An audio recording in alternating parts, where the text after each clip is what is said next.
no primeiro tópico que eu coloquei aqui, nós vamos tratar um pouquinho sobre os filhos abandonados dentro da própria casa.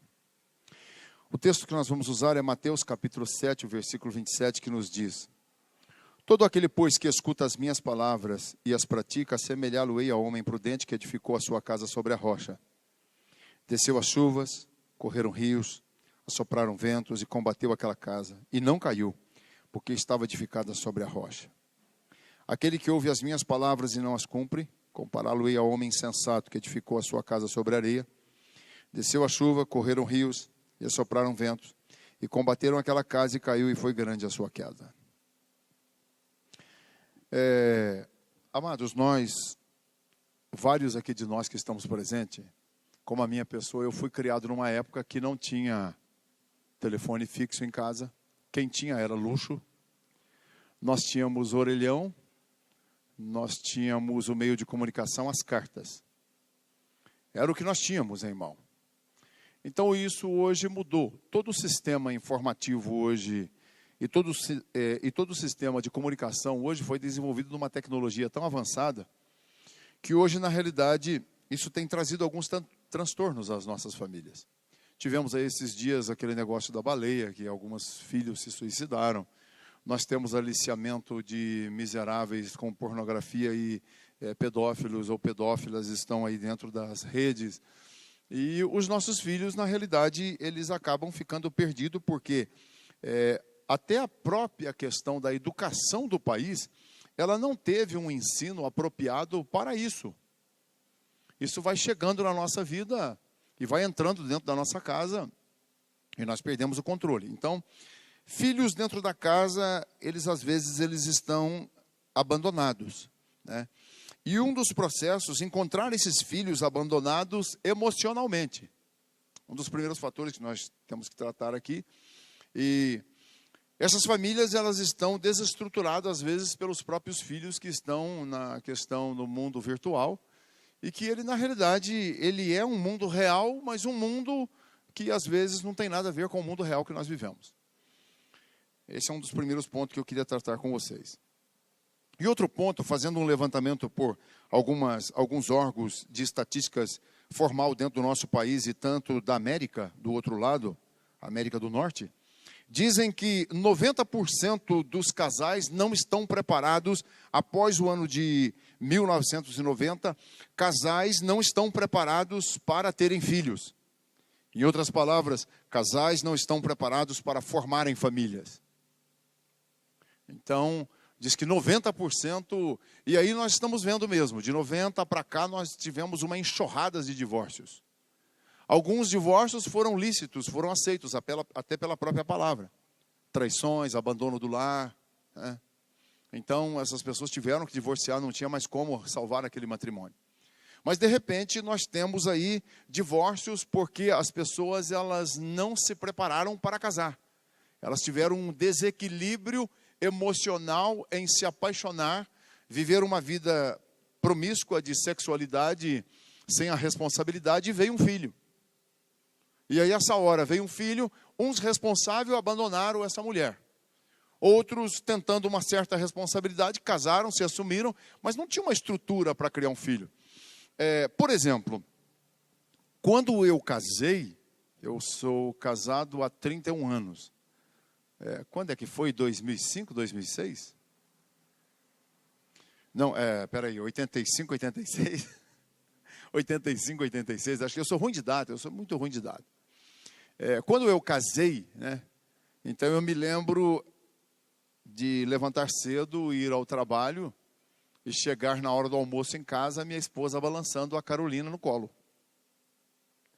Então eu olhei para ela e o almoço um pouco atrasado e ela fazendo como a Carol no colo. Eu disse, você não pode me dar a Carol um pouquinho para mim poder cuidar dela? Ela disse, colo não mima filho. Eu estou com ela porque ela não está bem. Na realidade, você tem que entender que os filhos quando nascem, ou filhas quando nascem, eles precisam do aconchego do casal. Essa esposa, esse esposo precisa ter o aconchego dessa criança, abraçar essa criança, envolver com essa criança. Aí o que acontece? Na maioria das vezes, esse casamento ele não tinha uma certa estrutura. E às vezes a pessoa, por não viver bem com o cônjuge, então começa também a rejeitar a própria criança. Quantos lares passaram por isso? Hoje, você pode ficar tranquilo que você tem comida na sua casa. O Bolsa Família. Ontem nós não tínhamos isso. Hoje você pode ficar tranquilo que você vai ter a sua casa. Minha casa é minha vida. Mas está impossível você ter uma família. Outro problema seríssimo que nós temos que enfrentar, e a palestra aqui hoje vai girar nesse torno, nessa volta, uma coisa que você e eu temos que admitir. Ontem, os filhos chegavam em casa, apanhavam porque não fez a lição de casa, apanhavam dos professores e eram corrigidos duramente e não tinha para onde ir. Hoje nós chegamos em casa, daqui um pouquinho a polícia encosta na porta, conselho tutelar, você não tem mais o direito. O que aconteceu? O Estado, ao invés de cuidar da política para a questão da socialização de uma sociedade e dos tributos para fazer as distribuições e cuidar de uma sociedade, entrou na nossa família tentando cuidar dos nossos filhos. Uma maluca esses dias estava aí nas redes sociais dizendo que os filhos, eles são propriedades do Estado. Ora, eu nunca vi o parlamento, o legislativo, o executivo gerar um filho. Eu vi famílias gerar filhos. Então nós ainda temos esse outro problema para enfrentar na nossa vida. E que esses fatores, se Deus não nos acudir, eles terão que viver e vai ser degradante às famílias. Então, pouco a pouco, o evolumismo que surgiu, essa enorme obstrução que entrou nos nossos lares, ela tem trazido responsabilidades para a não comunicação mais pessoal da própria família. E é interessante que você vê as pessoas se comunicando tão longe, mas distante daqueles que se aproximam, que estão mais perto, que estão juntos e que moram juntos. Então eu vejo, por exemplo, o meu neto Davi. Davi, ele entra no carro, ele quer o celular. Então nós temos que colocar restrições. É importante, nesse primeiro ponto, nós entendermos que é o seguinte, nós precisamos colocar restrições. Se você não colocar restrições ao filho, você terá amanhã um filho que você vai ter que visitá-lo numa cadeia, você vai ter que visitá-lo no hospital, você vai ter que visitá-lo ou ir num cemitério ou num necrotério reconhecer esse filho ou filha, porque o mundo vai levar ele. Um filho que não sabe ouvir a palavra não, ele está exposto a toda essa mazela. Então precisamos saber como tratar e como fazer. Então hoje a aula aqui é para nos ajudar e nos orientar dessa forma. Eu não sei a idade da Karina Criscila, que é minha filha, eu tenho 2 filhas, eu não sei a idade da Lídia Carolina. Mas uma das façanhas, uma certa vez na minha casa, eu chego em casa, a Karina Criscila. Então eu cheguei, a Cristina, eu vi com lágrima nos olhos, o que está acontecendo? Aí ela, não, o que está acontecendo? Aí isso eu morava numa chácara aqui. Aí ela, não, a Karina está ali, arrumou a mochila, quer ir embora de casa. Aí eu, mas quer ir embora de casa? Como essa menina tinha 16 anos, como que essa menina quer ir embora de casa? Então tá, nós vamos passar por isso, vamos enfrentar isso. Então eu cheguei nela, entrei no quarto, tranquei a porta, tirei a chave, janela com grade. Falei, bom, para você sair agora, você tem 2 opções. Passar por cima de mim e me matar, ou então me convencer que você está certa e tem que ir embora de casa. Ela não disse uma palavra. Disse, o que está faltando para você? O que está acontecendo? Qual é o tratamento errado que nós estamos dando? Ela de cabeça baixa. Então, como pastor, me aproximei dela. Em nome de Jesus, demônio, saia dessa vida. Você está repreendido, Satanás. Saia dessa vida, demônio. Menina desmanchou em choro, quietou e saiu para casar com o Evandro. Está ali meu genro. Então você deve pensar que, primeiro, existe uma batalha física, mental, familiar, paterna, psicológica, neurológica. Existem falhas e problemas que surgem no dia a dia, mas atrás de tudo isso existe uma batalha espiritual, demoníaca, que ela pode visitar os seus filhos. Visitou a minha, e não é diferente. Em casa nós fazíamos nosso culto, nossos devocional, nós orávamos. Mas acontece que os filhos vão para a escola e eles são aliciados. Eles são aliciados facilmente. Lá eles vão ouvir coisas que na realidade faz contrapartida a tudo isso. Eu tenho hoje, por exemplo, 2 cunhados que estão sofrendo. Um tem 2 filhos, homem, e o outro tem 2 filhos, homem e uma menina. Esses dias eu peguei um deles falando para o meu cunhado: eu já faço demais em estudar. Acho que ele pediu alguma coisa para ele. Ele disse: eu já faço demais em estudar. Então eu dei um tempo, me afastei, esperei um pouquinho e chamei ele. Falei: vem cá, filho. Quanto você ganha, filho? Ele falou: não, eu não trabalho. Eu falei: ué, eu pensei que você que mantinha seu pai. Pensei que você que pagava as custas da casa. Não, é meu pai que banca tudo. E você está fazendo muito. Você não tem vergonha na cara, não, rapaz? Barbudo como você, rapaz, já deveria manter a sua vida, rapaz. Você não tem escrúpulo, não, cara? Aí encantou ele na parede, falei: ó, vem cá. Empurrei ele na parede e falei: ó, vem cá, cara. Eu duvido que você não enfrenta seus amigos como você enfrentou seu pai. Eu duvido que você tenha coragem de peitar um amigo seu lá na faculdade como você fez com seu pai. Eles te arrebentam no meio, eles te matam, eles te estouram você, rapaz. Foi mal, tio. Falei: não, você tem que falar com seu pai isso aí. Seu pai, numa idade dessa, rapaz, já lutou tanto, trabalhou tanto para manter vocês, cara. Agora você vem e fala um negócio desse pro seu pai, rapaz? Perto de mim ainda, rapaz? Você é um homem já, rapaz. Sabe o que faltou na sua vida, filho? Borracha no seu lombo, cara. Seu pai tinha que ter metido couro, não sei, quando você era pequeno, rapaz.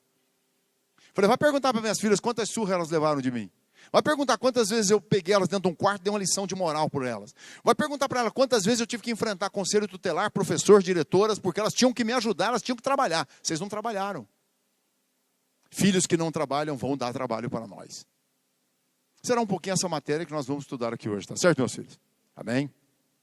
Bom, é importante que nós entendamos que os filhos dentro de casa, eles vão perdendo o afeto natural, às vezes, pela luta da nossa batalha, da construção financeira, estrutural da família, na questão lógica financeira que está sobre os provedores da família, que é pai e mãe. Então, às vezes, os filhos eles vão se distanciando de nós sem que nós percebemos. Isso vai ser uma coisa natural. A não ser que você faça aqui como nós lemos no texto, em Mateus no capítulo 7, a mulher prudente, o homem prudente, foi aquele que edificou a sua casa num lugar firme. Claro que aqui a rocha, quando nós levamos essa construção aqui, ela está tratando na questão espiritual de nossas vidas. Mas eu quero pegar aqui, como é uma parábola que Jesus contou, eu quero levar ela na questão da praticidade da estrutura moral de uma família. Como vamos edificar a nossa família, além de uma casa boa, suntuosa? Como vamos edificar a nossa vida, além do nosso carro novo que possuímos? Como vamos edificar a nossa casa com a receita financeira que possuímos? Como vamos fazer uma estrutura dessa casa? Primeiro, é importante que nós possamos fazer com os nossos filhos. As minhas filhas, elas cresceram, o lugar de corrigir elas e o momento de dar correção a elas era sentado na mesa, almoçando, tomando café ou jantando. Era a hora de nós tratarmos a educação delas. Então eu e a Fofa sentávamos e nós tratávamos essa hora. E é interessante que nunca jogaram um prato, nunca saíram emburrada para o quarto e trancou a porta, nunca bateram a porta, porque essa hora é diálogo.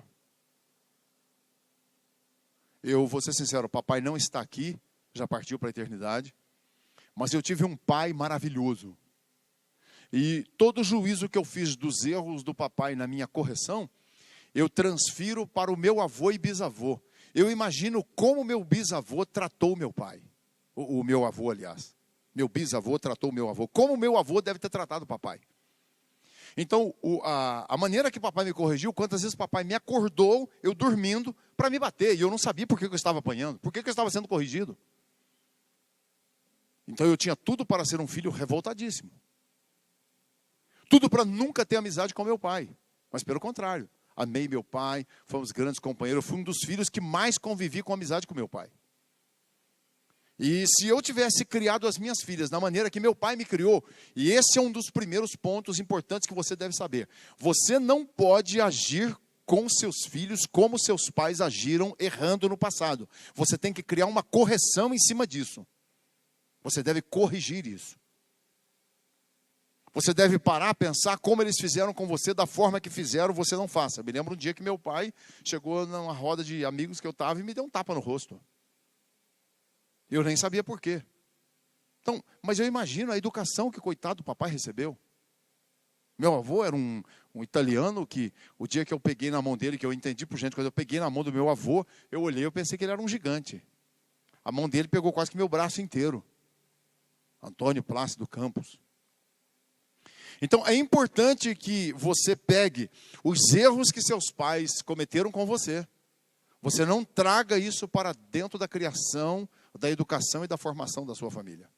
A maneira que você viu seu pai errar no relacionamento com a sua esposa, com a sua mãe, você não traga isso, e vice-versa, a esposa com o esposo, né? Então, não traga esses erros que sua mãe cometeu dentro. Minha mãe foi assim, eu também vou. Não, não é isso, é outra coisa. Nós temos que mudar essa característica. Então, um dos grandes projetos da família, hoje, por exemplo, é difícil, a primeiro momento que eu encontro a minha filha, a Karina, ou a Lídia Carolina, que elas não me abraçam, me dão um beijo, ô pai, eu te amo. Nós temos esse afego. Papai não conseguia ser abraçado. Você conseguia abraçar seu pai? Conseguia? Conseguia. Já é um pai... deixa eu pegar. Você consegue abraçar seu pai? Olha, já não consegue. Você consegue abraçar seu pai? Consegue. O senhor consegue abraçar? Clebinho, consegue abraçar o pai? Consegue. Consegue abraçar seu pai, minha filha? Não tem pai. Tem pai? Não tem? Quem é que tem pai? Deixa eu ver. Consegue abraçar seu pai? Não. Consegue abraçar seu pai, Renato? Consegue. Quem mais aqui? Deixa eu ver. Evandro, consegue abraçar o pai? Consegue. João Luiz, consegue? Consegue. São poucos que criaram esse relacionamento. Abraçar o pai. Eu custei conseguir isso. Meus outros irmãos não conseguiam fazer isso com o papai. Conseguia abraçar o pai, Rocha? Conseguia abraçar o pai, o Rocha conseguia. Foi difícil. São as naturezas da criação de um passado. Então, a primeira coisa que nós temos que entender é o seguinte, depois eu vou numa matéria onde nós não podemos mimar os nossos filhos, mas temos que ter amor a eles. Então, uma das coisas que eu gostei de fazer, por exemplo, na vida das minhas filhas, uma das filhas que é muito consumista é a Karina Criscila. Eu imagino o Evandro, tem hora que eu até falo com ela, falo, olha, você cuidado, minha filha. Karina Criscila é complicado, meu irmão.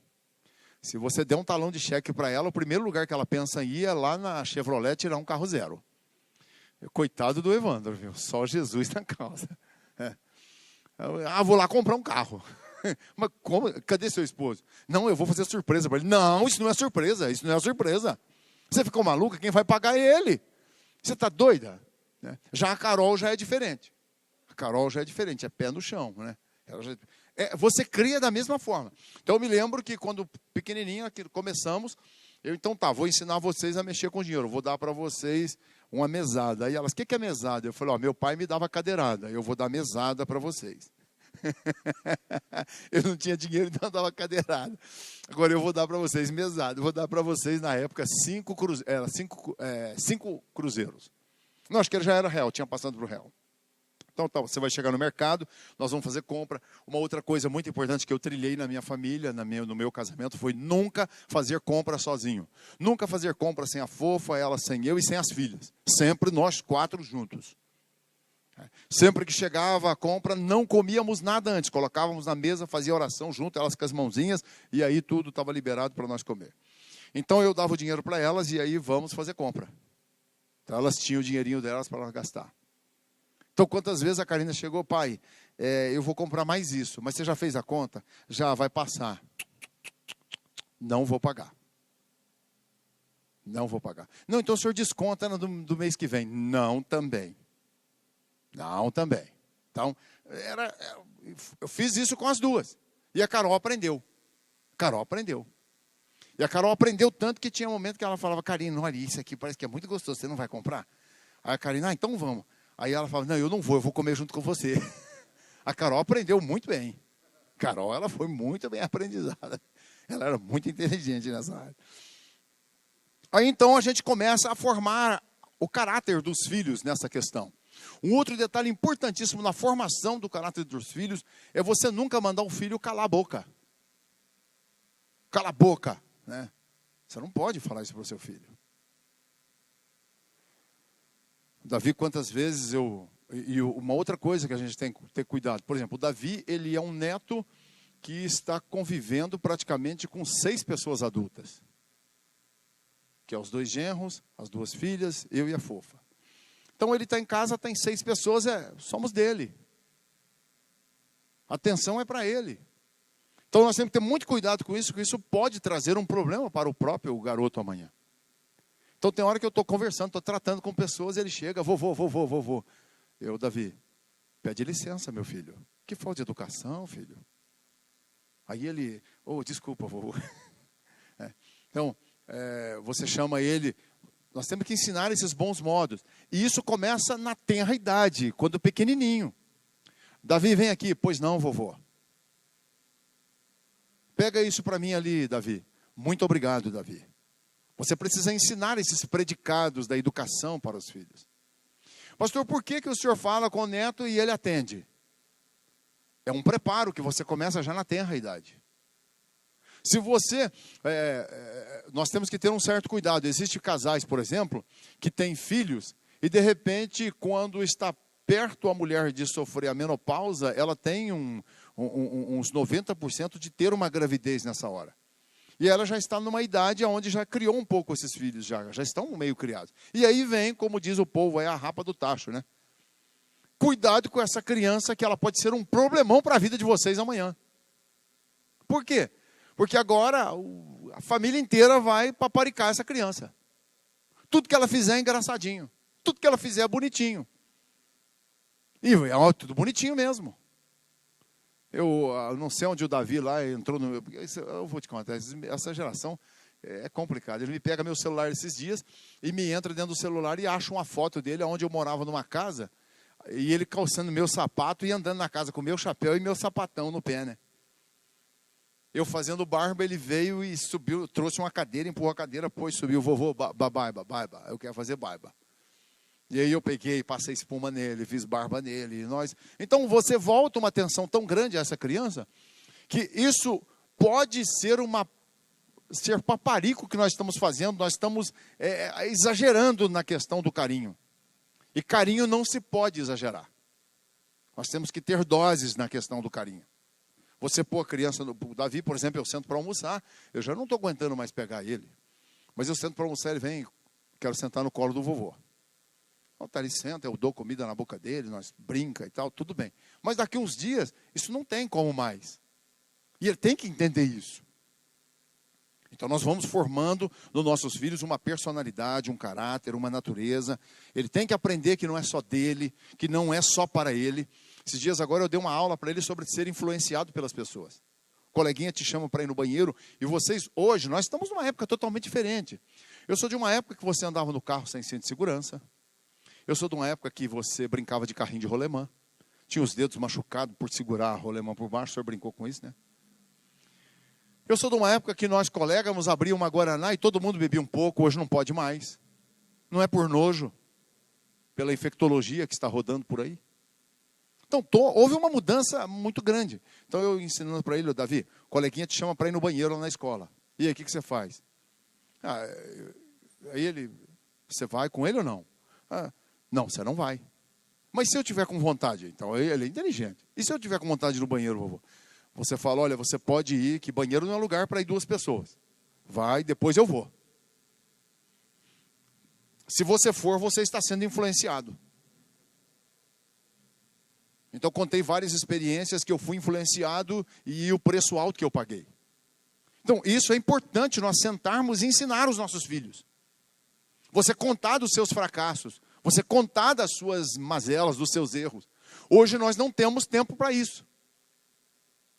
Nós não temos mais tempo para isso. E também nós temos um certo orgulho que eu não quero participar para os meus filhos, minhas filhas, dos meus erros. Então, cuidado com isso, que isso pode fazer com que a família esteja sendo construída sobre areia e não sobre uma rocha. A construção de uma rocha é o que é. O que aconteceu, aconteceu. E vamos ter que enfrentar essas duras realidades.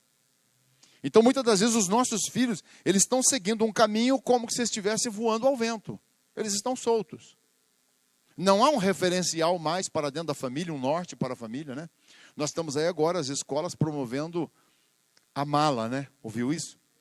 A maleta do viajante, Então ela vai chegar na sua casa, você vai abrir ela, e aí ela está dizendo para você ensinar, você, mãe, pai, ensinar para o seu filho.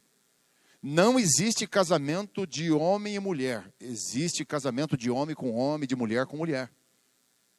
Você vai ter que ensinar isso para o seu filho. E aí, como é que você vai fazer? Então, olha onde nós estamos chegando. É uma destruição dos pilares que foram construídos. E aí nós vamos ter seríssimas dificuldades. E aí a Karina ainda pergunta para mim, pai, se viesse na casa do senhor, o que o senhor faria? Metia fogo na bolsa, na mala inteira. E se a polícia viesse na porta, mandava prender, ficou doido. Manda levar para o sanatório.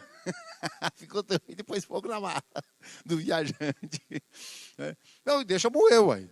Alguém tem que bater de frente com a situação. Olha, ninguém vai engolindo peixe com espinho e tudo, uai. Peixe você separa espinho. A vida nós temos que separar os espinhos. Então vamos enfrentar a vida o que é. Nada contra essas pessoas lá, elas querem fazer o que querem fazer lá dentro de um quarto, isso é problema deles. Cada um vai dar conta de si. Agora não vem enfiar a goela abaixo isso na minha vida, velho. Não sou obrigado a aceitar essas questões. Então isso aí está errado. Eu tenho o direito, como cidadão, também de me opor e colocar meu ponto de vista. Se nós formos ter que aceitar tudo que a sociedade traz, o drogado é a opção, ele ser drogado. E se a opção ser homossexual, então nós temos que aceitar o drogado também, sim ou não? É a opção ser pedófilo. E aí, nós temos que aceitar o pedófilo também, então? Então, vai virar uma bagunça essa sociedade, ué. Ué, o negócio está tudo errado, ué. Então, a construção da família, ela começa a ser dificultada, para que você possa construir ela em lugares movediços. Em lugares onde as estruturas fáceis são abaladas.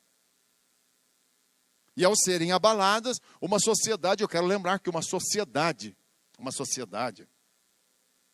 para que a base de uma sociedade ela perdure, ela começa nessa sociedade que se chama família. Deus, ele não fez cidade, ele fez roça. Deus, ele fez uma roça e colocou Adão e Eva e disse, olha, sede fecundo, frutificai e multiplicai. Na roça.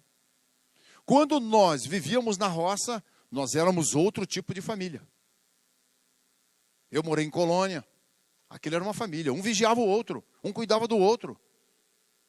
Todo mundo olhava um pelo outro. Todo mundo era recíproco um ao outro. Havia afetos entre um e outro. Se um adoecesse, todo mundo ajuntava para ajudar. Ninguém passava fome. Ninguém tinha demais. Todo mundo tinha mais ou menos igual. Foi nós virmos para a cidade. Quem que construiu a cidade? Foram os homens, quando você pega lá em Gênesis. E o pior, eles construíam as cidades e davam os nomes deles. Então começou a entrar o problema. Existe uma mensagem que eu preguei ela alguns anos atrás e já preguei em vários cursos de família, os males da cidade. Os males da cidade. Por isso que muitas das vezes o seu filho, ele começa a ir para a escola, ele começa a estudar, vai mudando a personalidade e o caráter dele ou dela. Então, preparar os nossos filhos é algo complicado. Coloca para mim o Salmo 127, filho. O Salmo 127, ele ajunta muito bem com esse texto aqui. E ele dá uma luz sobre a palavra. Eu estou ministrando, isso aqui não é uma ideia de pastor psicólogo, viu? Isso aqui não é uma ideia de um pastor que tem uma vocação de dar aula para o progresso da família. Não, eu tenho a graça de ministrar a Bíblia e ensinar ela para você, a palavra de Deus.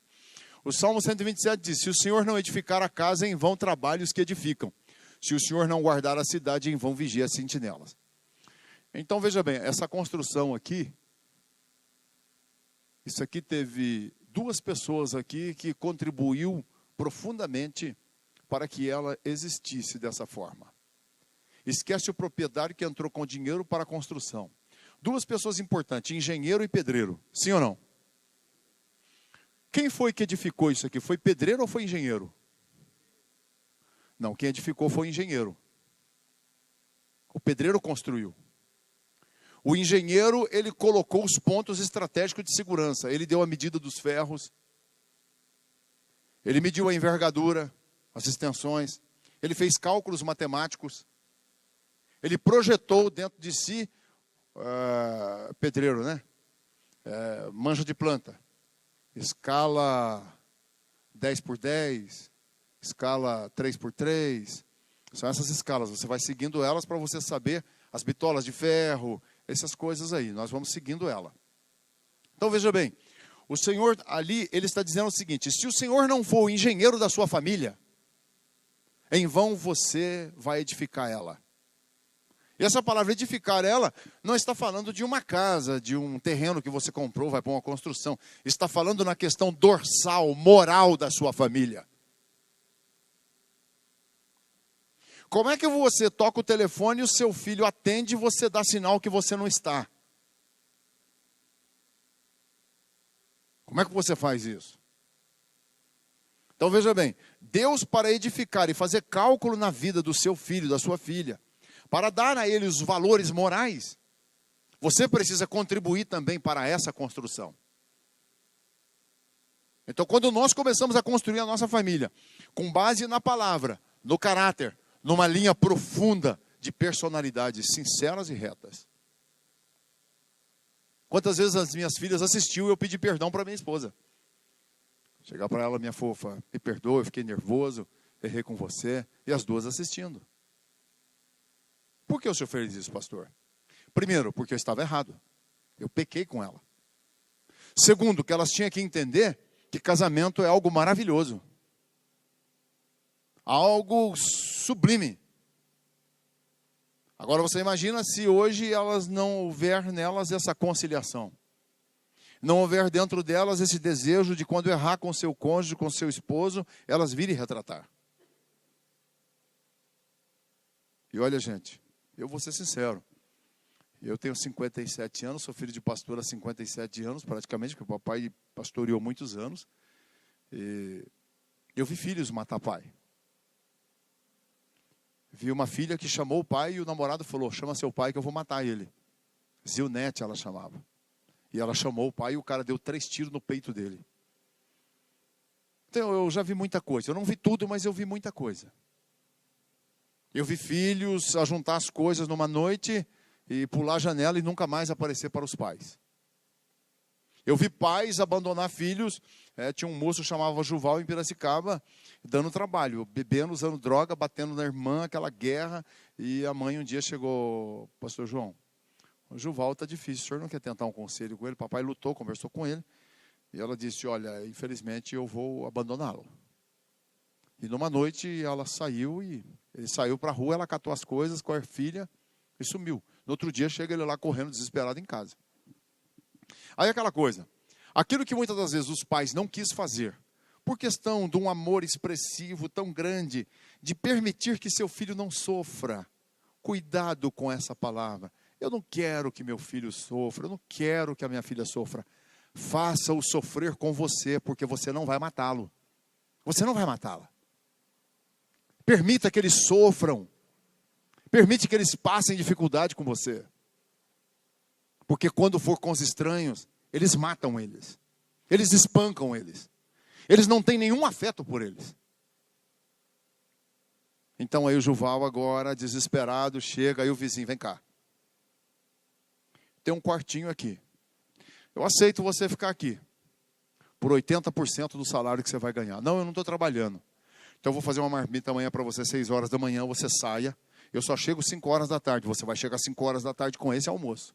E eu te dou uma semana para você arrumar serviço. Se você não arrumar, você está fora, também vai cuidar da sua vida. Aí arrumou um serviço e foi dar para o homem aquela quantia, coisa que ele nunca fez em casa.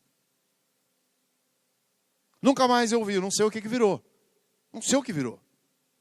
Mas por que não fizemos isso com os nossos filhos já na tenra idade? Existe um momento na vida dos filhos. O Davi chegou agora a uma fase, até esses dias eu questionava com a Cristina.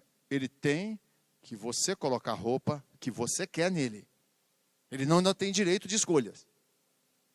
Ainda é você. Agora ele já tem.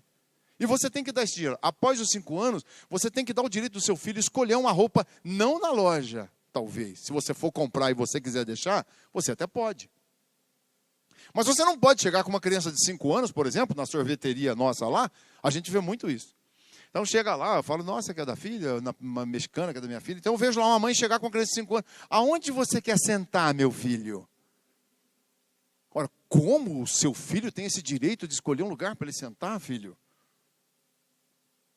Não, ele não tem esse direito ainda, ele não tem essa autonomia ainda, esse tino.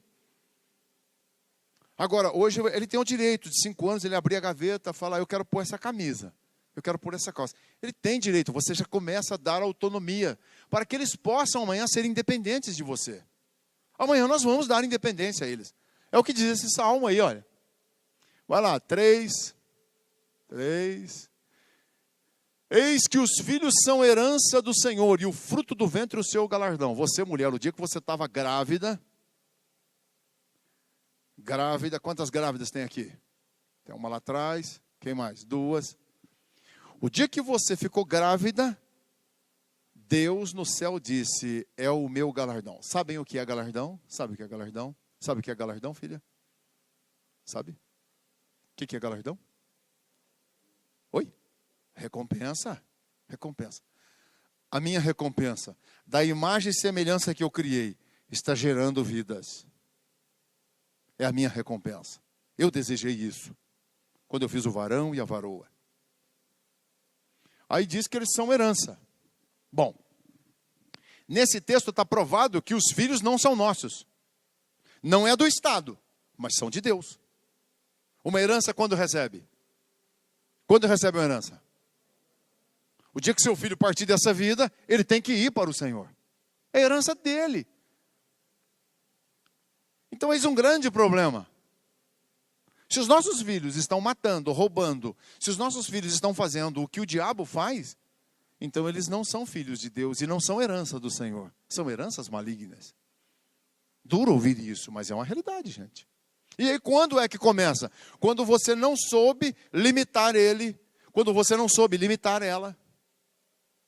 Quando ela falou um palavrão, quando ela te ofendeu com murros e você achou bonito. Quando ela partiu para cima de você agressivo ou agressivo e você achou bacana. Lembre que hoje ela te dá um murrinho que não vai fazer nada. Mas amanhã ela pega uma faca, ela pega uma arma, ele pega uma arma. E é o que nós temos assistido. Então, criar filho hoje, você tem que fazer, é um investimento, filho. É um investimento. Pastor, eu trabalho cedo, ele fica numa creche. Então, isso não é fácil, filho. É o capitalismo que nós vivemos, é o consumismo que nós vivemos, porque nós queremos dar coisas melhores para os nossos filhos. E eu queria te lembrar o seguinte. Sabe, meus filhos, eu preguei 3 anos dentro do Carandiru, em São Paulo. Na época do Coronel Guedes. Aquele Carandiru, 17 portas fechavam atrás de mim. Eu me lembro de um jovem que estava lá e muito chorou ao me conhecer, chorou que ele foi preso numa blitz.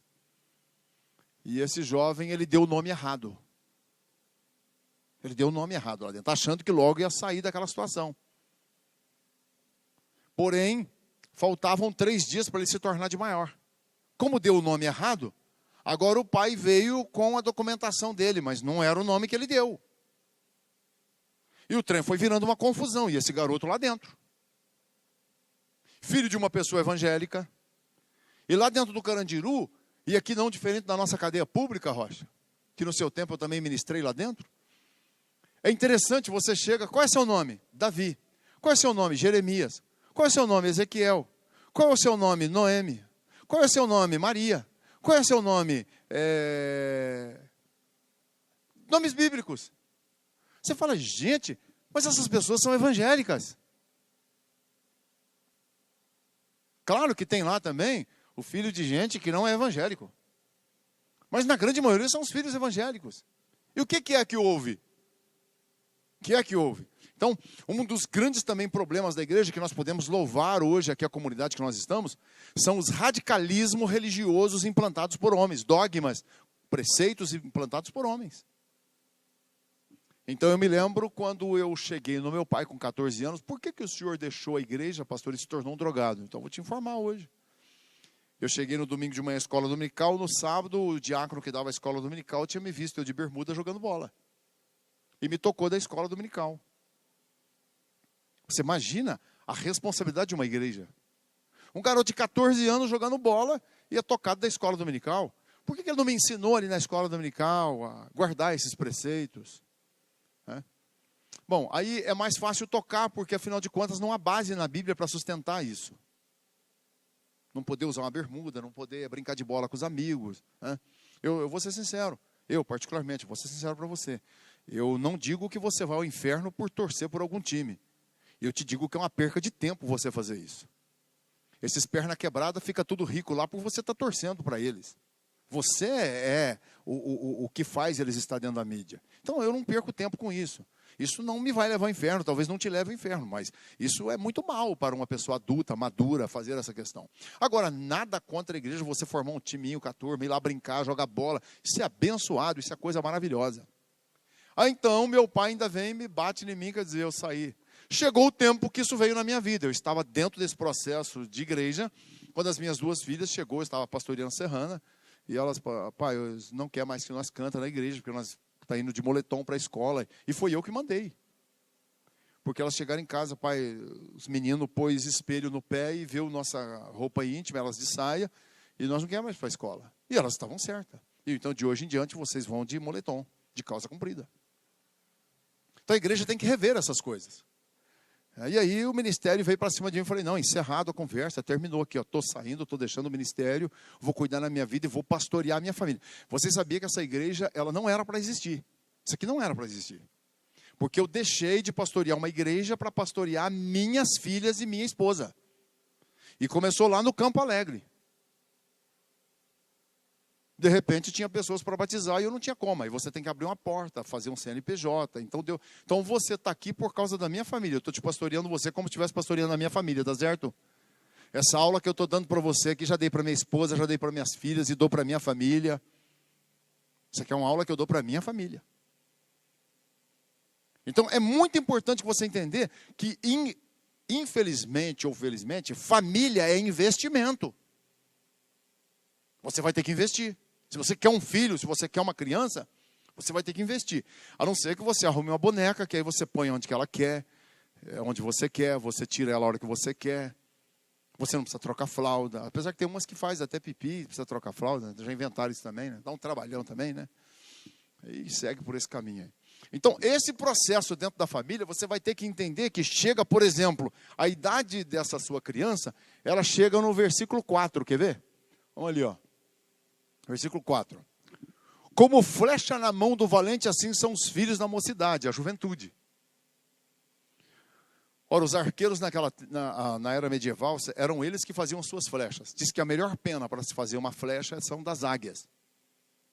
As águias imperiais, elas têm uma pena que é diferente. Até a parte dela que começa é meio cilíndrica. E os ossos das águias são cilíndricos. A águia é uma ave que ela chega a 10 mil metros de altura. Então eles costumavam procurar ir às montanhas, nos Alpes, para poder alvejar uma águia. E águia, você não vê ela no chão. E as flechas, né, diz que elas, o versículo 5, bem-aventurado o homem que enche dele a sua aljava. A aljava era uma peça que amarrava no peito aqui, era um cano como se fosse um bambu, aonde colocava. Se o homem fosse destro, ela ficava virada do lado esquerdo, que ele já tirava a ponta dela aqui e já entesava no arco. O bom arqueiro. Se ele era esquerdo, então ficava do lado direito. Então eles enchiam elas. Então diz que os filhos é como flecha. Então os filhos nascem colados em nós. Mas vai chegar um momento que você vai lançar o seu filho para uma creche. Você vai lançar o seu filho para uma escola. Você vai lançar o seu filho para o mercado de trabalho. Você vai lançar o seu filho para um casamento. E aí ele vai acertar o alvo? Ou vai ser uma tragédia? Vai matar, vai ferir? Então esse é o grande problema de uma família desestruturada. Então você deve ensinar o seu filho. O Davi, por exemplo, se eu chegar na sua casa com o Davi, você talvez vai falar, nossa, o pastor deve ser um leão com esse menino. Se eu chegar e falar, senta aí, Davi. Aí ele vai sentar. Se ele vê alguma coisa que ele interessa, ele me cutuca. Eu, vovô, o que é aquilo ali? Aí, é brinquedo, Davi. Eu posso pegar? Não pode, Davi. Não pode. Davi já deu alguma birra, Hudson, no mercado, querendo alguma coisa, rolar no chão? Por que o meu faz isso, pastor? Porque você, na tenra idade, não soube colocar limites. Nos primeiros passinhos de vida dele, você já tem que começar essa educação. Você tem que começar a treinar esse filho para isso. Senão você vai passar vergonha no mercado, você vai chegar no... Tem criança que chega na casa da gente e quer subir em cima de sofá, quer quebrar tudo. Você olha e fala, mas espera um pouquinho. Imagina como deve ser essa criança. Então passam vergonha nos pais. E tem pai que olha e vai, ai, tadinho, ele é assim mesmo, pastor, tem que ter paciência. Fala, então, leva para sua casa correndo, por favor, na minha casa não vai quebrar tudo aqui não. Por favor, não, tem que ter limite aqui, filho. Aqui em casa tem limite. Teve um que apareceu lá em casa, lá, e aí depois o Davi falou assim, nossa, vovô, ele parece o Freshen, né? Aí eu falei, parece que é ele mesmo, Davi. Ele, nossa Deus, vovô, eu pensei que o senhor ia corrigir ele. Eu falei, então, filho, é duro corrigir filho dos outros, Davi. É complicado, filho. Mas ainda bem que você é uma benção, né, Davi? Eu sou uma benção, né, vovô? Você é uma benção, filho. Então vamos lá, segue esse caminho. Então, nós temos que partir para essa forma. Deixa eu te fazer uma pergunta. Vamos chegar aqui a um ponto que nós estamos tratando o filho como flecha, talvez, por favor. Está na paz, meus filhos? Deixa eu colocar meu pé aqui, filho. Até me posicionar, para você não achar que eu estou te ferindo, né? Tá certo? Mas tudo bem? Pastor, meu filho não quer mais ir à igreja. O que eu faço? Se o seu filho chegar para você e falar assim, eu não quero mais na escola, o que você faz? O que você faria se seu filho chegasse e falasse, pai, eu não quero mais na escola, amanhã eu não quero mais na escola? O que você faria? Você deixaria? Você concordaria? Sim ou não? Por que com a igreja você concorda? Ah, pastor, o que eu vou fazer? Eu vou matar? Não estamos tratando isso. Cadê a ligação dessa aljava de um dia ele está colado com você? Cadê essa ligação de um dia ele está ligado com você? Cadê essa ligação? Agora você vai ter que usar essa ligação. O Davi hoje, e o Davi, vou falar um negócio para vocês não têm noção, ele faz chantagem. Chantagista. Estou lutando também com isso com ele. Se já eu corrigi com ele, aí deu um tempo, veio. Vovô, não vou posar aqui hoje e eu não venho aqui mais também. Aí eu, tá certo. E continuei fazendo o que eu estava fazendo. Aí daí um pouquinho eu peguei e fui lá, não falei nada, quando eu cheguei falei, olha fofinha, você comprou Yakult? Comprei. Para quem? Para o Davi. Falei, daqui para frente agora é tudo meu, daqui. Deixa eu guardar aqui, que ele disse que não vai vir aqui mais. Ele não quer mais vir aqui em casa. Aí ele já veio lá na porta. O Yakult é meu. Falei, não. Você não veio mais aqui, filho. Agora o Yakult é tudo meu. Não, vovô, eu vou vir ainda. Então, eu também vou fazer chantagem. De certa forma, é importante isso. É importante essas questões. Amanhã, eu quero lembrar, por exemplo, que o Davi, ele vai sentar na mesa de um consultor, de um empresário, de uma pessoa ilustre, para arrumar um trabalho. Ele vai lá sentar na mesa deles. E ele foi preparado para isso? Ele fez o que quis, da forma que quis. Gente, quantas pessoas adultas hoje têm problemas seríssimos com o trabalho? A disciplina sobre delegações de ordem. Disciplina sobre cumprir horários. Quantas dificuldades. Você é professora, pedagoga. Todos os alunos chegam no horário certinho? E aí? Nada contra, você vai ter erros, você vai ter momentos que a luta da vida, a fadiga da vida. Isso vai acontecer, gente. Então nós estamos tratando aqui, ao chegar à fase de adolescente, os nossos filhos precisam entender que precisamos prover os caminhos. Então chegou o momento que minhas filhas, pai, por que nós temos que ir na igreja? Por que nós temos que ir na igreja? Então eu tenho que saber explicar isso para elas. Por que nós temos que ir à igreja? Que é um linguajar errado que nós usamos. Mas, filha, nós não vamos à igreja, nós vamos num templo. É como você falasse assim, eu vou num restaurante almoçar. Por que vamos num restaurante almoçar? Para comer. Então, lá na igreja nós vamos aprender a palavra de Deus. para nós não fazermos o diabo ficar feliz com as nossas ações, para que nós possamos agradar a ele. Então, eu tenho uma facilidade muito grande com o Davi de mudar rapidamente o jogo da coisa. Eu chego nele, Davi, você vai fazer o demônio, o diabo ficar feliz, ou você vai fazer Deus ficar feliz? Porque eu já ensinei para ele o que é pecado. Já dei aula para ele. Ontem mesmo à noite, e ele que me convida para a oração. Ontem ele deitou comigo e tal. Vovô, nós vamos orar? Vamos. Ah, eu vou orar deitado, vovô. Eu falei, você vai orar deitado? Vou. Por que você vai orar deitado? Ah, eu estou cansado. Eu falei, já pensou amanhã você chegar para pedir um dinheiro para o seu pai, pedir um carrinho para ele, pedir uma roupa de fim de ano e você deitadão, falar, ô pai, dá uma roupa para mim, você teria coragem? Aí ele falou, não está certo, vovô? Claro que não, filho. Você tem que ter postura de homem, cara. Você tem que chegar ou de pé. Por que o senhor ajoelha então, vovô? Um sinal de reverência. Então eu me ajoelho, sinal de humildade, estou prostrando diante de Deus, a soberania dele. Aí ele, não, vovô, então vou orar também ajoelhado. Você tem que, não é brigar, não é massacrar, não é bater, não é espancar. É diálogo, nós vamos formando. É uma construção. E Deus é o arquiteto do negócio. Ele vai colocar o temor no coração dos nossos filhos. Amanhã um pedófilo, uma pedófila vai mexer com ele. O temor está dentro. A bênção de Deus está dentro do coração. Amanhã o traficante vai tentar aliciá-lo. Vai tentar aliciá-la. O temor está dentro. A construção, a parte estrutural você fez. Você investiu tempo sobre isso. Talvez amanhã os nossos filhos vão comprar uma revista pornográfica, nossas filhas, eles vão atrás disso. São os fatores dessas questões, além de uma necessidade, além dos hormônios, além de toda a influência mundana, existe a curiosidade a isso, eles vão tentar ir lá. Então eu me lembro o dia que nós brincando de esconde-esconde, eu adolescente me tranquei num quarto, e tudo escuro, quando tranquei a menina veio e me agarrou. Aí eu saí correndo. E se eu tivesse fora de Jesus, será que eu sairia correndo? Então, né? São essas coisas, são construções. E aí já cheguei logo na minha casa e, mãe, aconteceu um negócio estranho, mãe. A menina me agarrou. E aí o que aconteceu? Ela me agarrou, pegou minha cabeça, queria me beijar na boca. Aí ali você, e eu saí correndo. Aí ela, foi a melhor coisa que você fez, meu filho.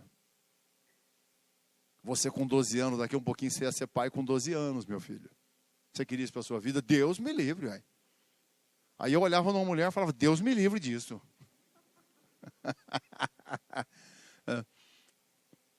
O negócio não é brincadeira, gente. E você não tente ficar preparando o seu filho para essa, para aquela ou para outra.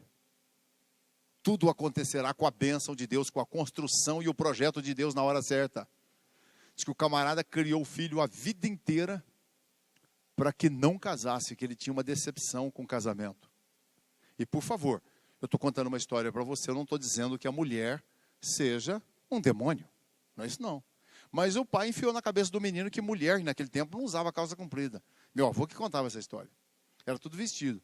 Aí ele ensinou o menino até 20 anos. E ele falou, meu filho, você cuidado, você quer ir conhecer a cidade, eu vou te levar, mas existe lá um diabinho de saia. Não dê moral para esse tipo de pessoa. Aí ele, o que é isso? Aí ele figurou mais ou menos.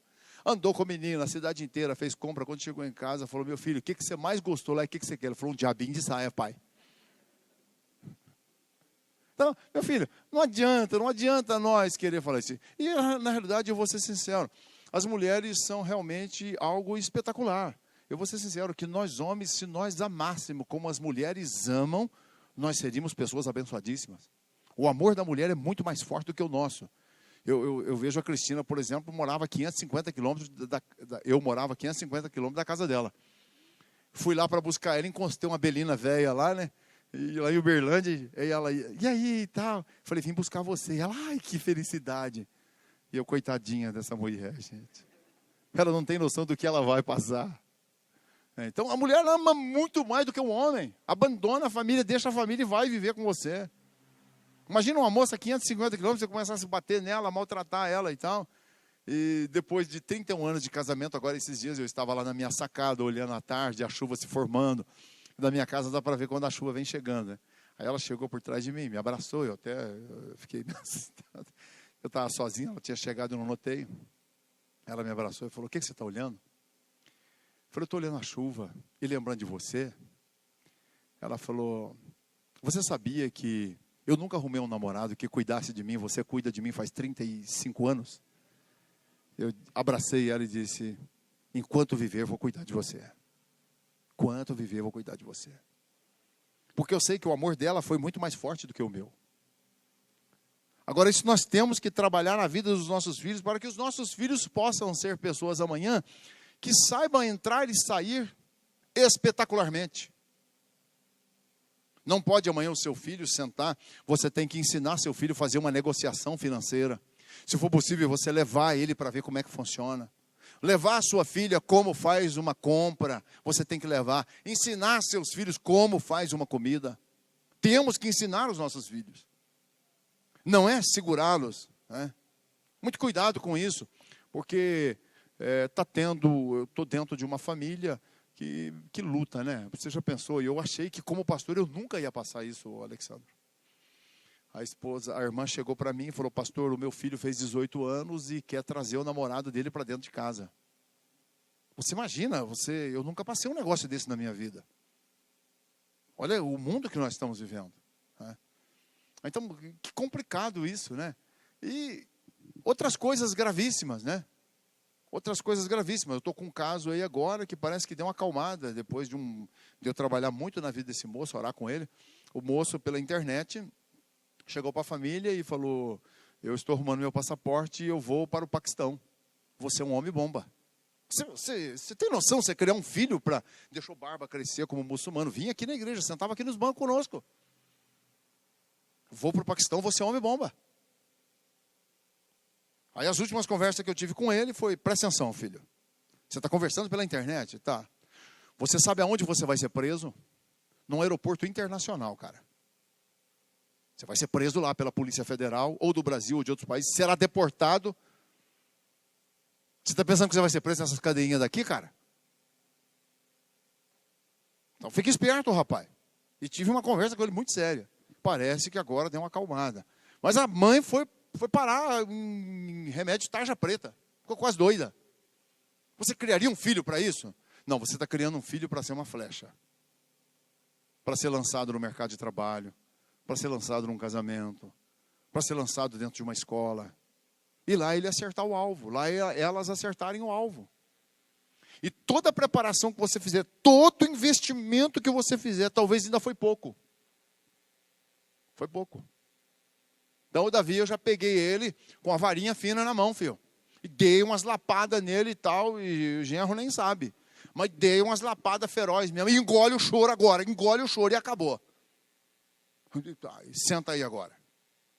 Fica aqui, pensa o que você fez, eu vou voltar, depois nós vamos bater um papo. Aí depois você volta. E aí, você tem consciência do que está acontecendo? Aí conversa. Você tem consciência do que você fez? Querer partir de murro para cima da sua avó? Está certo isso que você está fazendo? Sua avó te dá tudo que você precisa. E chorou de novo, foi lá, pediu perdão para a avó. Nunca mais levantou a mão para a avó. Então, gente, nós temos que investir, nós temos que lutar com eles. E Provérbios diz, fustiga seu filho com a vara. Fustiga ele com a vara. Como é que é, Rocha? Você que é policial. Se eu der uma lapada nele feia de vara e você chegar lá, como é que é? Eu vou preso mesmo?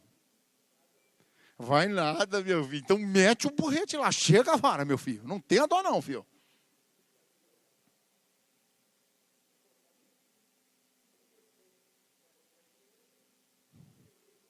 Exatamente. Agora, você pegar um cabo de... Minha mãe quebrou o cabo de vassoura nas minhas costas, filho. E não morreu, não matou, não, filho. Escapou com vida. Não sei se era porque era muito ruim, mas escapou com vida, não morreu, não, viu? Então, o negócio é o seguinte, meu irmão. Aí você vai poupando, você vai... Como é que chama aquela moda do Tião Carreiro Pardinho, né? Que aí chegou um momento que a filha voltou da faculdade e ela falou que não, quem vai embora daqui sou eu. E o velho morreu do coração, deu infarto e morreu, ué. O mundo velho está perdido, a vaca já foi para o brejo. E se você pegar ela para o rabo e tentar puxar, vai sair assoando a sua mão e a rabada, mas os pés vai ficar enterrado na lama, filho. É o mundão que nós estamos vivendo, filho. O trem está feio, gente. Então, nós, como cristãos, como salvos, não fique poupando seu filho, sua filha. Não fique paparicando. O que é você exceder no amor? É você apropriar-se a eles de poderes, de intenções que não é o que é para ser natural. Então, ame. Vai amar mesmo? Ame mesmo. Então, eu pego na mão do Davi, né? Davi, quando foi sepultar o meu pai, ele, não sei, o Rocha estava lá, lembra, ele passando de gatão debaixo do caixão do meu papai. Ele não tinha muito entendimento. Já agora, no sepultamento da minha mãe, ele já, a vovó está morta. Está morta. Aonde que ela está?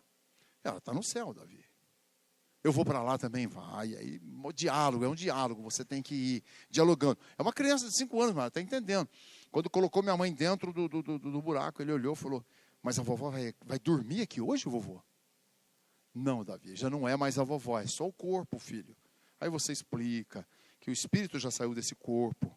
Não tem como isso, a palavra morte é separação, separou de nós vivente. Explica tudo isso, um dia seu pai vai acontecer isso com ele. Sua mãe, seu avô, por isso vamos nos amar, vamos nos respeitar. É lição de vida, aproveita para criar lição de vida. São lições de vida que você vai dar.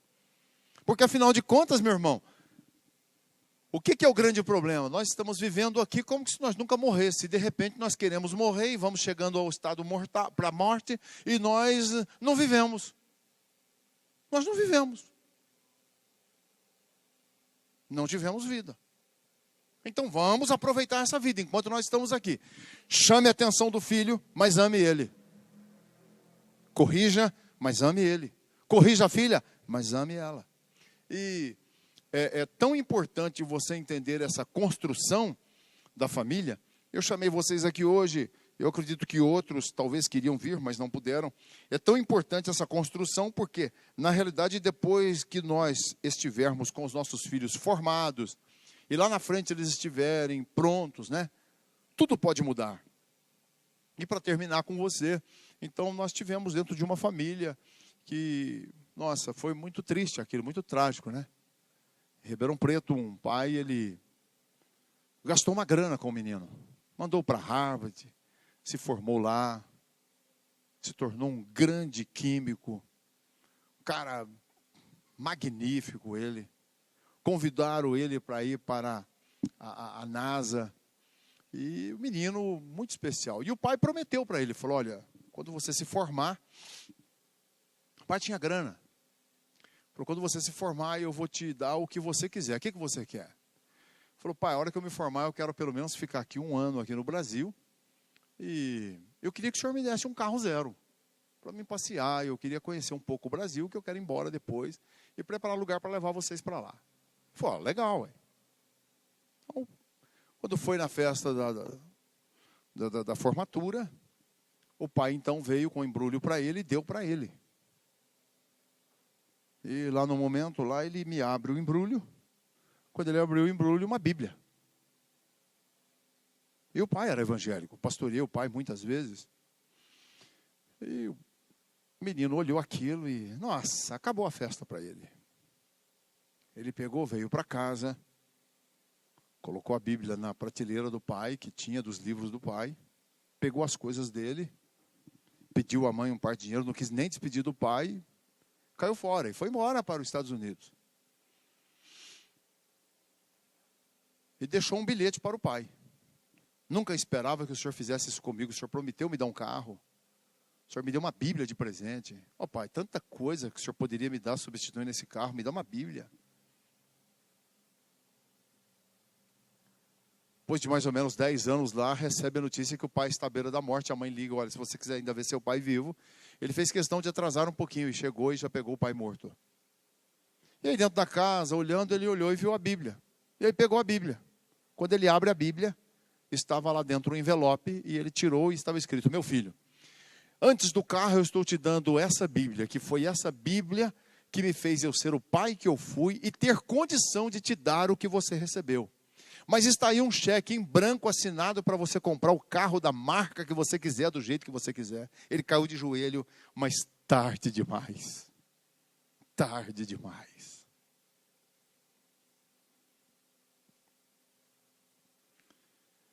Nós temos que preparar os nossos filhos para ser um presente para a nossa vida. Porque eles são propriedades de Deus. Deus, Ele quer os nossos filhos que voltem ao Senhor. Deus, Ele quer que os nossos filhos amanhã sejam deles. Não use eles e não trate eles como se fosse propriedade sua. Deixa eu fazer isso. Eu já estou cansado. Não. Quando você achar que está cansado, vá para a oração. Amém, meus filhos?